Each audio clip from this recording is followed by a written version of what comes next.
నేనెప్పుడు వెంకటేశ్వర స్వామి మా ఇంటి కులదైవం.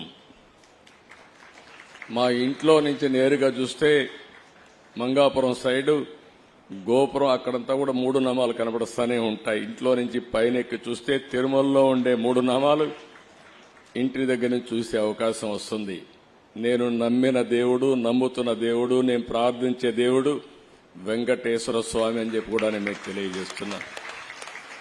ప్రతిరోజు ఒక 2 నిమిషాలే నేను ఒకటే కోరుకుంటాను. దండం పెట్టుకొని 1 నిమిషం ప్రార్థన చేసి,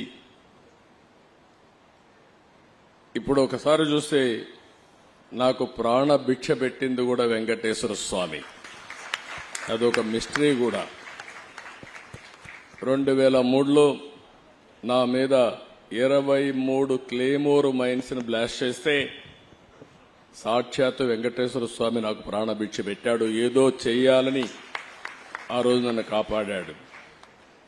అలాంటి వెంకటేశ్వర స్వామిని నేను ప్రార్థించేది, నాకు శక్తి, సామర్థ్యాన్ని, తెలివితేటలు ఇవ్వండి. ప్రపంచంలోనే తెలుగు జాతి నెంబర్ 1 జాతిగా ఉండడానికి ఆశీర్వదించండి.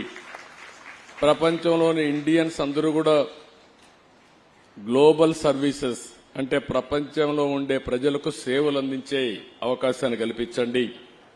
ఈ దేశంలో పేదరికం లేని సమాజం, అందుకే ఇటీవల నేను మాట్లాడుతున్నా జీరో పావర్టీ. మనందరి బాధ్యత. సమాజం మనకి ఇవన్నీ ఇచ్చింది.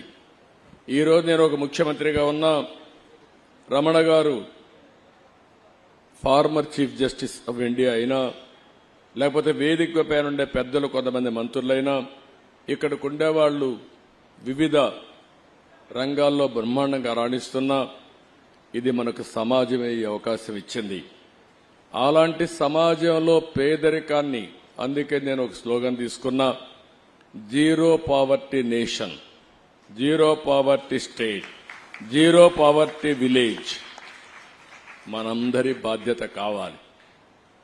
సంపద కొంతమందికి పరిమితమై పేదవాళ్లు పేదరికంలో మగ్గుతా ఉంటే అది మంచిది